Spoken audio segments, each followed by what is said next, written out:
Gordon.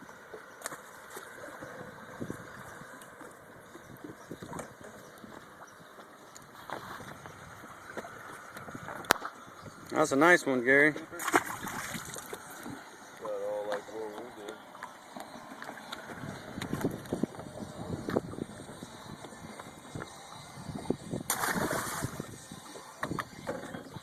Got a big one in there? Bigger than those, I believe.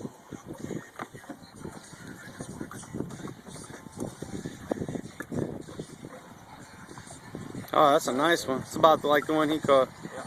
You want to get yours out and we'll do ours right here too?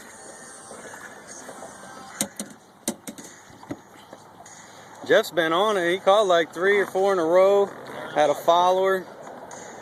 And that deep wall, you know that where it bends around? Oh, yeah. He's cranking that with a little bit deeper crankbait.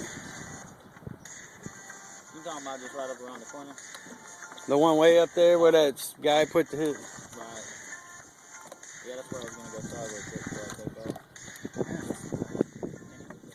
That's the one I caught there. Nice. He just touched. Y'all mine were pretty good, dude. He's got a nice one, but I like what you caught. Man, we caught a couple spotted bass too. Did you really? Yeah. Well, according to Kyle, man, they have those patches on their tongue. Right. I don't know if that makes them spotted 100%. Yeah, they got like teeth on their tongue. Oh yeah. Yeah, man.